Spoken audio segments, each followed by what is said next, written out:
Mr. Speaker, this morning I had meetings with the ministerial colleagues and others, and in addition to my duties in this House, I shall have further such meetings later today. Steve McKay.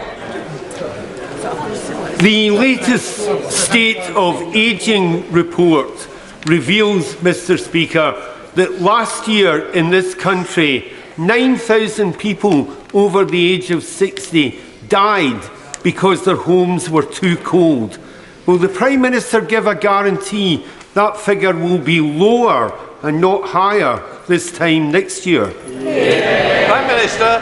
Mr. Speaker, I think everybody has every sympathy with people who are facing difficulties with the cost of heating, and that is why the government has stepped up with an extra £9.1 billion, in addition to what we're doing with the cold weather payments and the warm homes allowance, Mr. Speaker, and we will continue to support people throughout the aftershocks of COVID, just as we did throughout the pandemic. And then Goldman. Thank you, Mr. Speaker. Figures released from the Department of Education show that last year, once again, Lib Dem-run Sutton Council became the highest rejecter of children applying for education, health and care assessments in the country. Nearly half of children were rejected compared to the national average of just 23%. Can the Prime Minister outline how the SEND review will help children and their families of SEN get access to the education that they deserve? Prime Minister.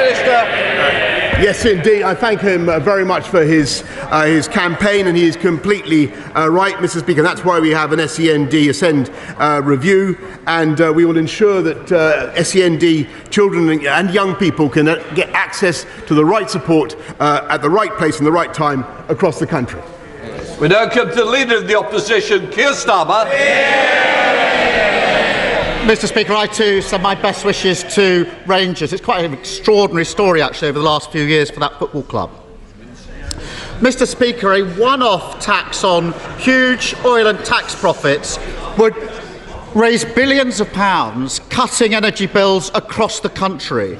The Chancellor rightly says there are two camps on this. You're either for it or you're against it.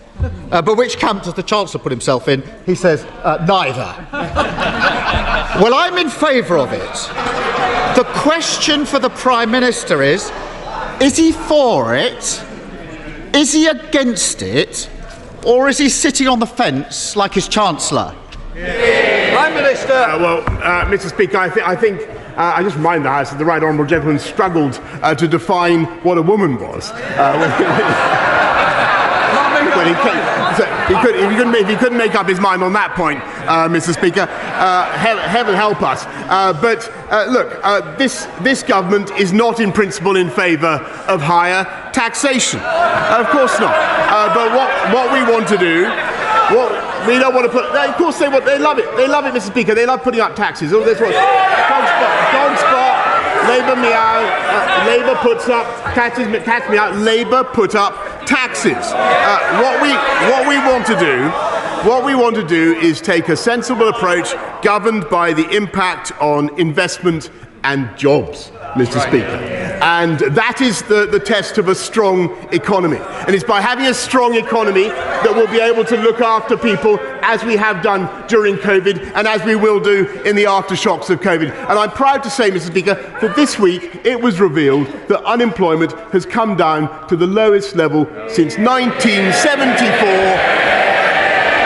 When I was 10 years old, Mr. Speaker. I don't know how old he was, but I was 10 years old. Keir Starmer. Mr. Speaker, hang on. Last week he said, we'll have a look at it.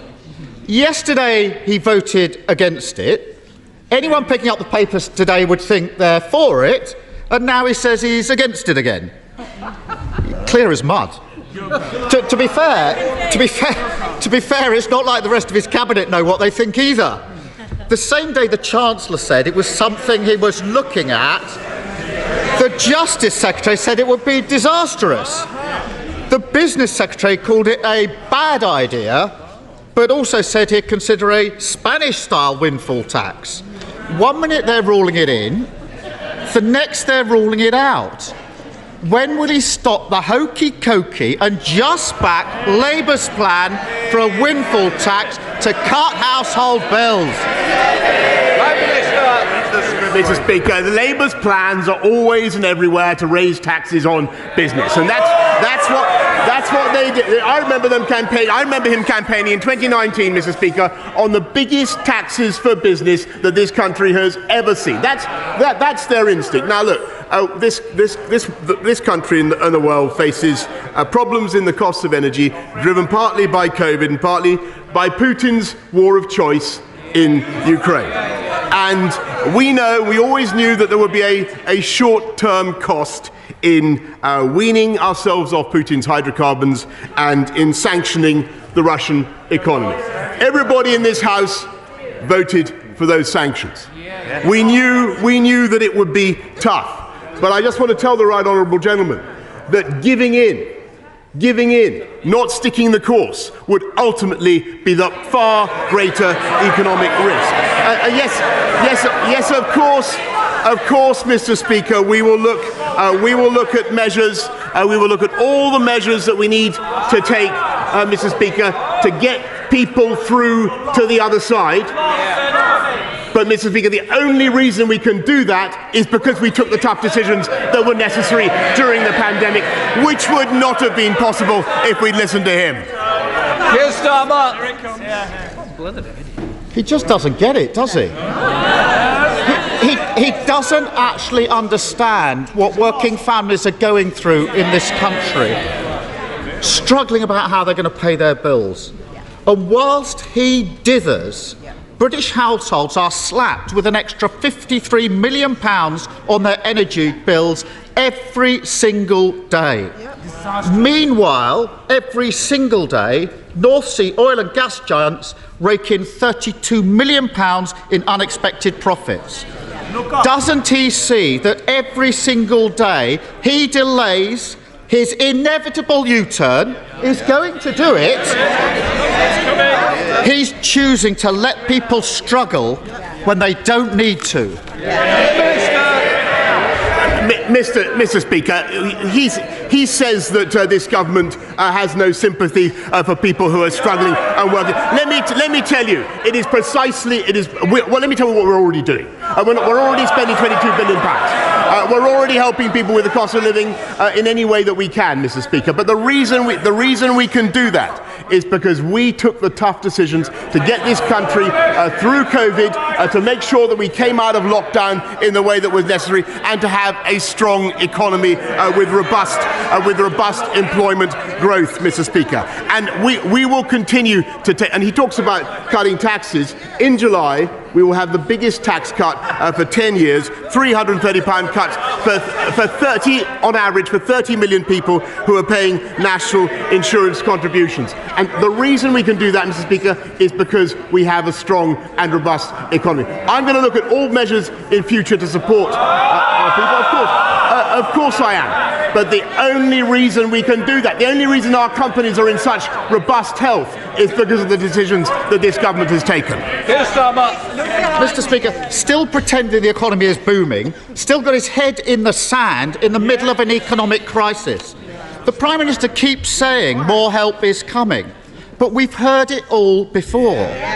May the 13th, he stood there and said, we will do more right now. A week has passed and there's been nothing. On April the 19th, he stood there and said, we will do more as soon as we can. A month has passed and still nothing. The Chancellor said, wait until the autumn. At least he's honest that the plan is to do nothing. But doesn't the Prime Minister realise that working people across the country can't afford to wait while he vacillates? It's time to make his mind up. I'll tell you what's happened in the last month. We've got 300,000 more people off welfare and into work on our way to work programme, Mr. Speaker. And it is because we get people into work that those families, those people are £6,000 a year better off. It's by getting people into work that we fix the long-term problems of this economy. His answer, Mr. Speaker, in addition to putting up taxes, his answer is to borrow more. We heard it from the Shadow Chancellor this morning. She says she wants to borrow almost another £30 billion billion. That's what she says. Now, do you know what that means, Mr. Speaker? It means more pressure on interest rates. It means pressure on mortgages. It means pressure on every family, every man, woman and child in this country, Mr. Speaker. That's Labour economic policy. That is why there's never been a Labour government that left office with unemployment lower than when it came in. And that's the reality. Keir Starmer. Mr. Speaker, on the day when inflation went to 9%, the highest for 40 years, I think the watching public, the least they can expect is a Prime Minister who concentrates on the cost of living crisis. Clearly, he just can't make his mind up. So let's have a look at who's for it and who's against it. On one side, the chair of Tesco, the chair of John Lewis, the chair of the Treasury Select Committee, the chair of the Education Select Committee, Lord Hague, Lord Brown, the old CEO of BP, all support a windfall tax. Even the current boss of BP says it wouldn't discourage investment. And on the other side, the member for North East Somerset.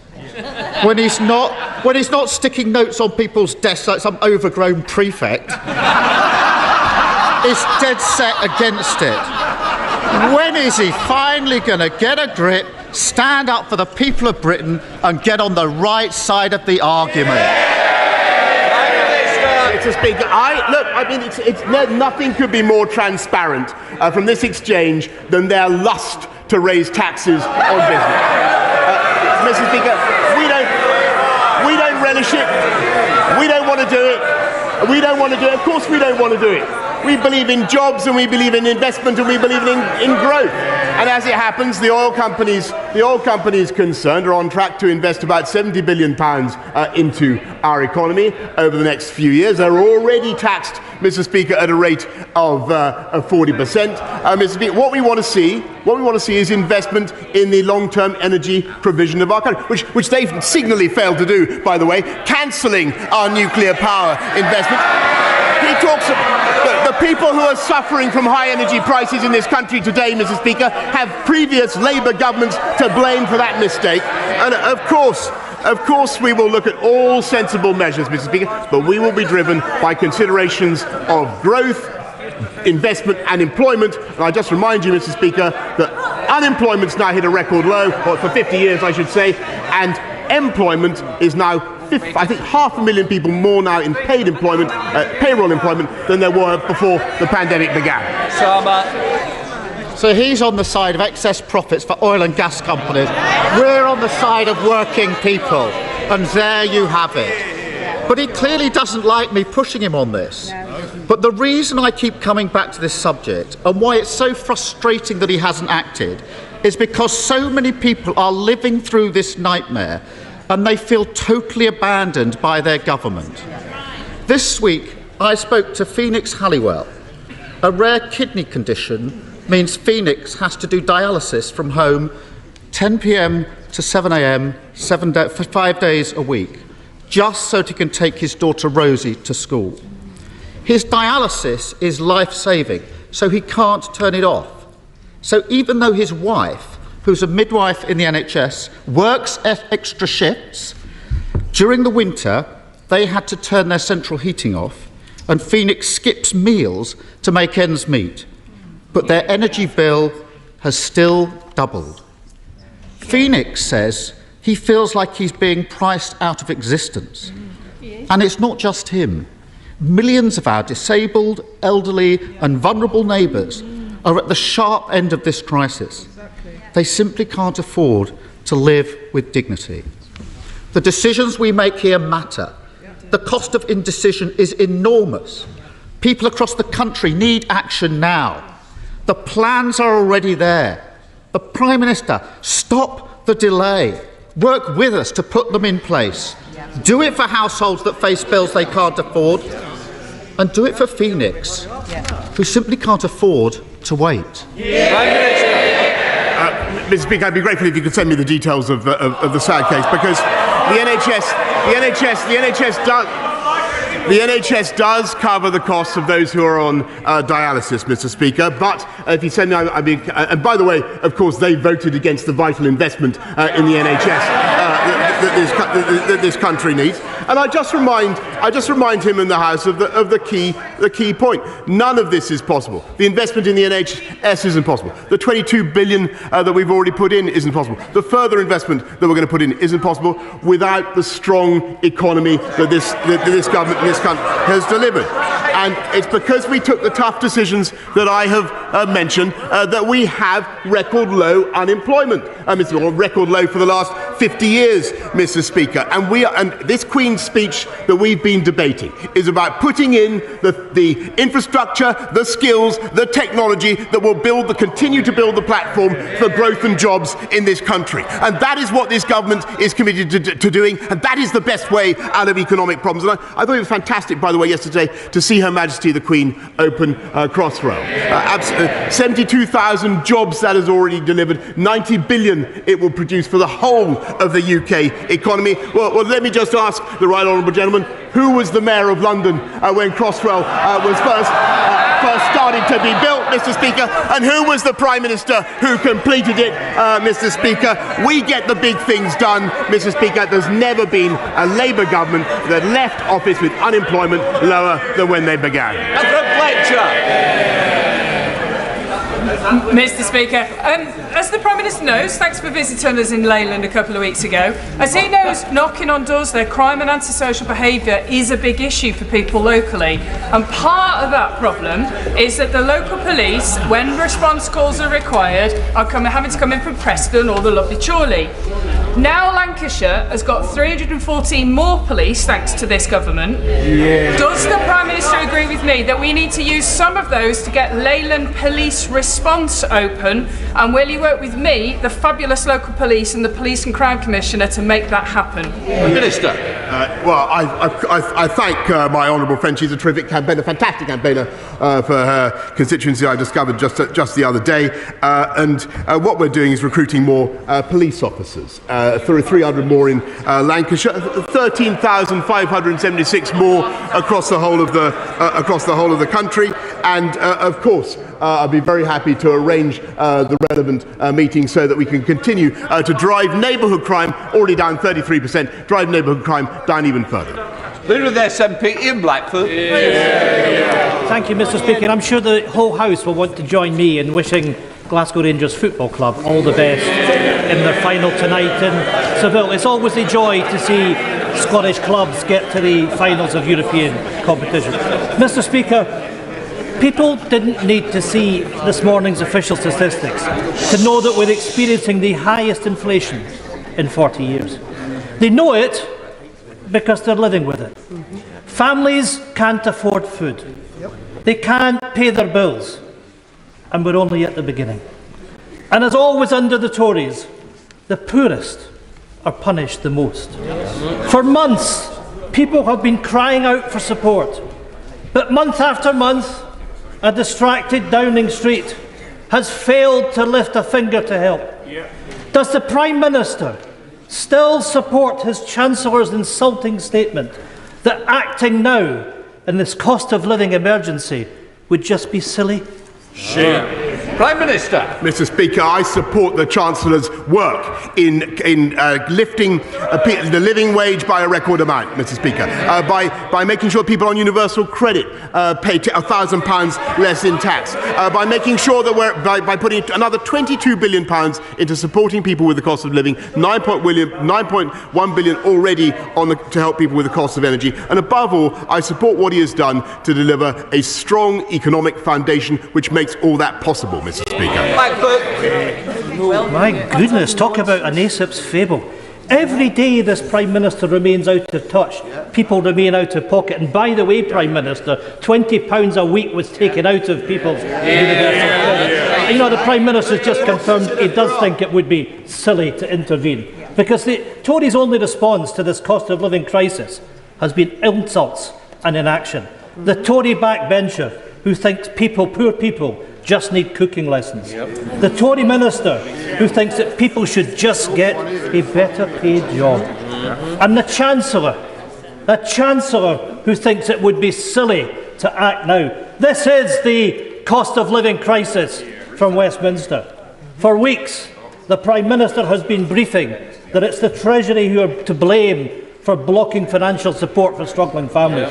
Well, Prime Minister, it's time to stop sniping from the sidelines. If this Chancellor won't deliver an emergency budget, it's time for the Prime Minister to sack the Treasury, to sack the Chancellor, and to put somebody else in office that will act. Prime Minister.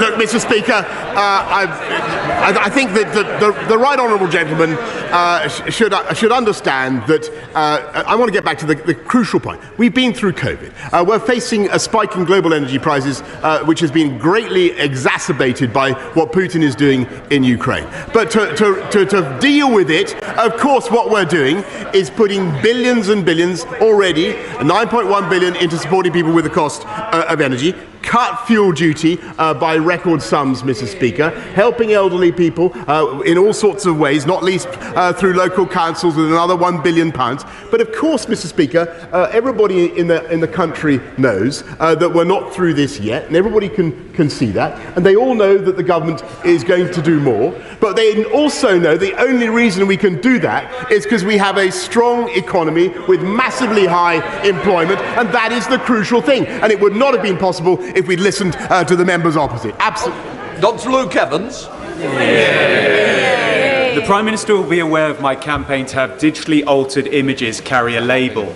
Last week was Mental Health Awareness Week, and there are 1.25 million people with eating disorders and 1 million people using steroids. Now, 84 members of this House from 7 parties signed my open letter to companies to pledge not to alter their images in their adverts. Will the Prime Minister support that pledge? And for those who aren't taking that pledge, will he vow to make sure that we consider labelling digitally altered images where body proportions are affected? Minister. Look, I thank my honourable friend for his fantastic campaign, and he and I have talked about it at length. And I do think there is clearly a risk to mental health as young people are given unrealistic expectations about how they should look because of the stuff that they see. I think the kite mark suggestion that he's brought forward is extremely useful, and I'll make sure that we follow it up as part of our mental health plan. Ed Davey. Can I join other new fans of Rangers and wish them good luck in Seville tonight? Mr. Speaker, British farmers are the best in the world. They could play a big part in the answer of how families and pensioners put food on the table during the cost of living emergency. But from Caithness to Cumbria, from Shropshire to Devon, farmers' own input costs are spiralling upwards. Animal feed up 60%, Mr. Speaker. Fertiliser prices more than doubled. Yet instead of helping Britain's own food producers, the government is slashing the support payments that farmers rely on, sometimes for up to 50% of their income, even before a new scheme is in place. So will the Prime Minister meet with farming leaders and myself to understand the extreme challenges they are facing, so our farmers can do their bit to help families and pensioners afford to put food on the table during this economic crisis? Prime Minister. I thank the right honourable gentleman. I can tell him that yes, I do recognise the challenges that farmers are facing with the costs of their inputs in fuel and in fertiliser, and that's why we're working so hard to abate those costs. But what we've also got to do, and not just cutting duty, but everything else that we can do to ensure that we fix the energy crisis. But what we're also doing, Mr. Speaker, is championing UK food and farming, which has fantastic export markets around the world, and now has 70 free trade deals to exploit in a world avid, as he rightly says, for delicious, wholesome, nutritious UK food and drink. And I'd be very happy to organise the relevant meeting with the right honourable gentleman. Julie Marston. Thank you, Mr. Speaker. Would my right honourable friend join me in thanking my constituents in Hertford and Stortford who are offering help and refuge to Ukrainians suffering from and fleeing the Russian invasion? And can he set out how his visit to Sweden and Finland ensured closer cooperation with our allies to secure the long-term stability and security of Europe, as my constituents are rightly concerned about ongoing Russian aggression? Minister. I thank her very much. I want to thank her constituents very much for what they're doing to help Ukrainians fleeing war and aggression. And I know that members up and down the country have constituents who are being incredibly generous. I think we can all be proud of the UK's efforts. Yes, Mr. Speaker, it's true that the UK signed historic declarations the other day with Sweden and Finland to reinforce our security, our mutual security, and to fortify Europe's defences. And I think it has been a massive step change in our cooperation, a thoroughly good thing, and it has been driven, Mr. Speaker, in the cases of both Sweden and Finland by the people themselves who see the logic of NATO membership. Mr. Brendershaw. Thank you, Mr. Speaker. The Home Office, Health and others now regularly take 6 months to respond to letters to ministers. Immigration cases wait years to hear anything at all. But instead of putting resources into fixing this unacceptable problem, the Prime Minister is choosing to fire thousands of civil servants. And his ministers wander around Whitehall putting post-it notes on desks he thinks looks too empty. Will the Prime Minister personally look into this issue and instruct his ministers and civil servants to give our constituents the attention they deserve? Prime Minister. I thank him very much, but I have to say that, Mr. Speaker, I must respectfully disagree with the implication that for the civil service that working from home is everywhere as productive as being in the office and returning. And I simply don't accept that. I do think that we will become more productive and more efficient if, on the whole, we find ways to get back to our desks. Richard Holden. Thank you very much indeed, Mr. Speaker. Following my campaign, Wittenley Weir Primary School is now being granted 350 grand for improvement works by Durham County Council. The only time that this has happened is now, after Labour lost control of the council, the first time in over 100 years last year. Villarreal School, Ledgate Primary School and Concert Juniors in North West Durham are also going to be applying for the Condition Improvement Fund. So can I urge my honourable friend to ensure that those cases are taken as seriously as possible? But would my right honourable friend more broadly agree with me that education is a cornerstone of levelling up and ensuring more good jobs are available locally in County Durham too? So that it's more than just a place to bring friends for a social evening of beer and takeaway curry, and an even better place to live, work and bring up a family. Sorry, Prime Minister, just I've got a real problem. Some people aren't going to get in, and we've seen the time now, and we're only on question 16. I wanted everybody to help each other, so we could speed up. We might get a few more in, Prime Minister. Well, I just want to thank my honourable friend, who's a massive champion for his constituency of North West Durham, and I'm delighted that he's been a supporter of County Durham's bid for City of Culture, culture in its widest interpretation, and I support him in everything he does. Thank you, Mr. Speaker. I'm sure the Prime Minister knows that this is Dementia Awareness Week, and I'm proud that the Dementia Research Institute now calls Wales home. In 2019, the Tory manifesto promised to double funding for dementia research, but the researchers are still waiting for this money. So, can the Prime Minister tell me, in this Dementia Action Week, when the Dementia Moonshot will be delivered? Mr. Speaker, we intend fully to deliver the Dementia Moonshot, but never forget, Mr. Speaker, that this was the party that voted against £13 billion a year extra for the NHS. Mr. Speaker, I know that I'm not alone in dealing with many constituents facing delays to renewing their passports and driving licences. In Gödling, there have been cases of family reunions in jeopardy and drivers nearly having job offers withdrawn because of delays to renewals. Can my right honourable friend assure me that everything is being done that is possible to be done in government to address this problem, so we can get the good folk of Gödling back on the road and away for their holidays? Minister. Mr. Speaker, I'm told that the driving licences are now being issued faster than they were. There are no delays in successful online driving licence applications, and the customers should receive their licence within a few days. Now, if I'm misinformed about that, Mr. Speaker, I trust my honourable friend will let me know. Alex Sobel. Thank you, Mr. Speaker. Prime Minister, food prices are going up, rents are going up, energy costs are going up. Every day I've got more and more constituents coming to me to say they thought the day would never come. Things just cost too much. At the same time, people are anchored to the minimum wage, working 2, 3, 4, 5 jobs on low wages, within work benefits. They just can't afford it. At the same time, we have the Minister, the Honourable Lady Member for Edgett, saying to survive they should take on more hours or get a better job. Does the Prime Minister agree with his Minister, or does he agree with me that we should have an emergency budget?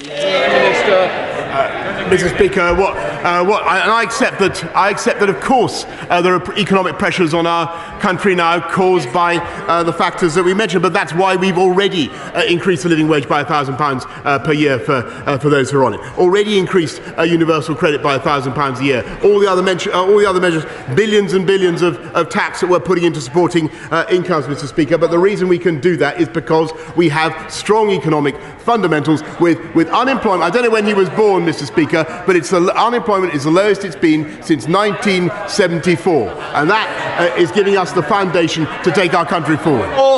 Thank you, Mr. Speaker. The Airedale Hospital recently submitted its bid to be one of the government's new hospitals, and this is because the Airedale has an extremely high structural risk profile, with 83% of the building being constructed from aerated concrete. There are several wards that are closed due to structural risk, and the hospital is now over 20 years beyond its original life expectancy. So can the Prime Minister personally assure me that we will be able to deliver a new Airedale Hospital which is fit for the future? Prime Minister. Mr. Speaker, there's a lot of pressure on me to dish out yet another hospital from this dispatch box, but I can tell him that we're reviewing all applications for the next 8 hospitals in our new hospital programme, which is the biggest in a generation, Mr. Speaker. Only possible because we have a strong economy, Mr. Speaker, and we'll make he's a doughty campaigner for his constituents. We'll make a final decision later this year. Thank you, Mr. Speaker. On the 26th of February, a private charter flight to Moscow was allowed to take off from Inverness Airport, an apparent breach of a UK ban on flights of that nature, which had come into effect from midnight the day before. Now, air traffic control transcripts published this week in the Press and Journal newspaper have revealed that despite being informed of the intended flight, no attempt was made by the UK government or its agencies to prevent the plane from taking off.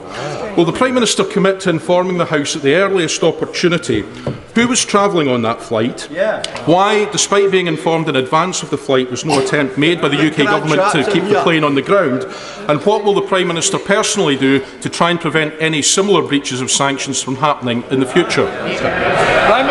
I thank him very much. I'll make sure that as soon as we can get some, I don't know the answer to his question, but as soon as we can get some information about that, Mr. Speaker, I'll make sure the House is properly informed.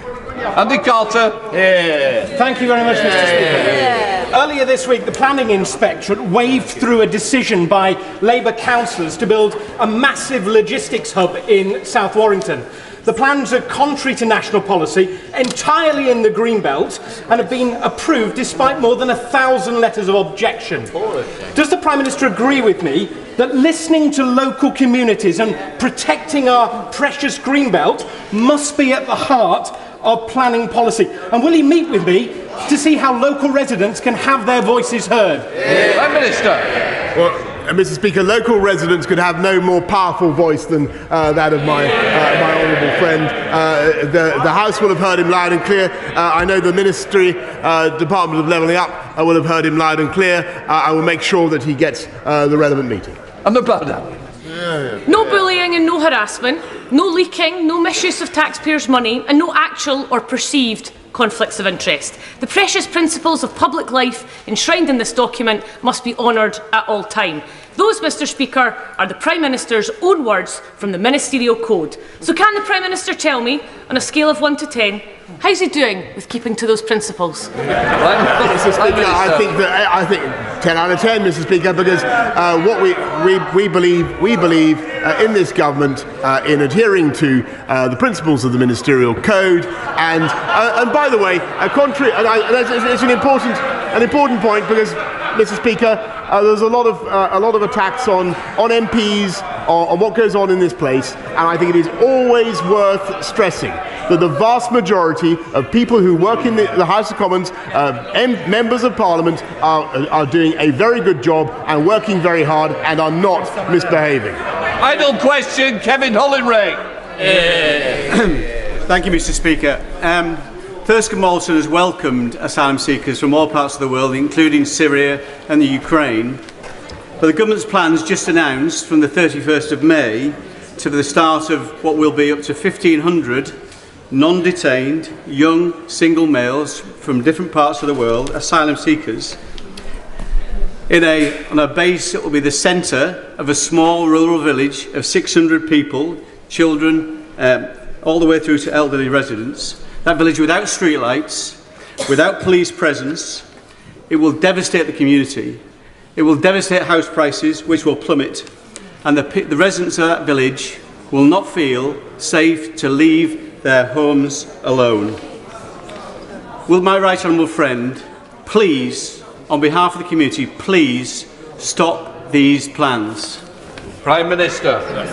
I thank him very much, and I know that my right honourable friend, the Home Secretary, is engaging with him and with others locally about the use of the site, and I hear loud and clear what he has had to say. Indeed, I'm the recipient of many of his intercessions on this matter, and I understand the strength of feeling in his constituency, and I'm sure that there will be further meetings between him and the Home Office about what we can do. That ends questions. We're going to let it clear while.